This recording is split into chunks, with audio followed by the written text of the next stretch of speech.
On fait des fautes, mais on se soigne. Édition du dimanche avec un petit résumé des 6 épisodes de la semaine pour que ça rentre. Résumé du comprimé numéro 85. Petite sélection de verbes qui ont disparu avec le temps au profit de concurrents qui eux sont restés mystères. Abscondre. Il signifiait cacher. Il nous a quand même laissé l'adjectif abscon qui veut dire difficile à comprendre, mystérieux. Désopiler voulait dire déboucher. Aujourd'hui, on utilise avec joie un lointain dérivé désopilant. Quérir, bien que parfois encore utilisé dans l'expression aller ou envoyer quérir, uniquement à l'infinitif, il y a longtemps, quérir voulait dire chercher.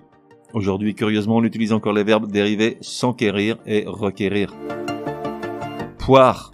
Il y a fort longtemps, péter, soit lâcher des vents, avait un concurrent, le verbe poire. Enfin, barater avec un seul T signifiait tromper. Il nous a transmis les dérivés baratin et le verbe baratiner, qui reviennent à la mode à chaque échéance électorale. Résumé du comprimé numéro 86. Comment parfaitement écrire et employer la locution et autres. Premier point. Elle est toujours au pluriel, tant le mot autre que le nom qui le suit. Second point. Le nom qui suit doit englober les précédents. Exemple. Dans ses rêves, Patrick possède un immense bar où il collectionne les whisky, rhum, cognac et autres alcools. Il ne serait pas correct de dire Patrick possède un immense bar où il collectionne les whisky, rhum, cognac et autres armagnacs. Sauf si c'est sur un mode ironique ou péjoratif. Exemple, Martine en aura la casquette des soirées football avec les Mbappé, Giroud, Kanté et autres Pogba. Résumé du comprimé numéro 87. Une nouvelle sélection de mots qu'on prononce mal. Pour chacun d'entre eux, tout d'abord la mauvaise prononciation, suivie de la bonne. Rébellion, rébellion. Abasourdi, abasourdi. Sempiternel, sempiternel. Adéquate, adéquat. Consensus, consensus. Gageur, gageure. Mœurs, mœurs. Œnologie, énologie. Dégingandé, dégingandé.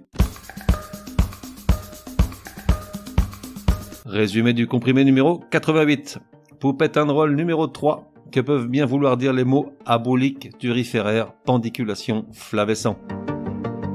Abolique, adjectif et nom, état de celui qui souffre d'abolie, A-B-O-U-L-E, un trouble mental caractérisé par la diminution pathologique de la volonté, comme une profonde apathie. Turiféraire, nom commun. Un turiféraire, c'est celui qui encense, qui vante quelqu'un, mais à l'excès. Un flagorneur, un flatteur, un louangeur. Pendiculation, nom féminin. La pendiculation est un geste qui consiste à étendre les bras vers le haut et à allonger les jambes tout en bâillant comme une huître. Enfin, flavescent, adjectif, une couleur qui tire sur le jaune, le blond et qui peut s'employer pour absolument tout. Résumé du comprimé numéro 89. Comment correctement accorder le participe passé fait lorsqu'il est suivi d'un infinitif? La règle est simplissime, il ne s'accorde pas en aucun cas dans cette construction. Fait est toujours invariable, que le sujet soit féminin, féminin ou masculin pluriel, ou que le COD soit placé avant. Fait ne s'accorde pas, elle s'est fait faire un lifting, les manifestantes se sont fait rudoyer, les ordonnances qu'elle s'est fait remettre, fait F-A-I-T, toujours. Résumé du comprimé numéro 89. Quelles sont les particularités du verbe asseoir? Tout d'abord, son orthographe, puisqu'à l'infinitif, on peut l'écrire A2SEOIR ou A2SOIR. Et surtout sa conjugaison. Asseoir a en effet deux modèles, celui en OIS, j'assois, je m'assois, et celui en IED, j'assieds, je m'assieds, une forme plus distinguée que la première. À noter qu'il est préférable d'utiliser le modèle IED au sens propre et le modèle OIS au sens figuré. Un petit exemple pour illustrer le propos. Patrick s'assied face à son banquier. Il assoit sa demande de prêt avec des chiffres plutôt fantaisistes. On fait des fautes, mais on soigne. Édition du dimanche te donne rendez-vous à partir de demain pour 6 nouveaux comprimés super énervants. Prends bien note, s'il y a une règle de français qui t'énerve grave, soumets-la à Martine et Patrick. Ils seront ravis, aussi crétins soient-ils, de la décortiquer lors d'un prochain comprimé. Pour cela, une seule adresse, contact@uncompriméparjour.com.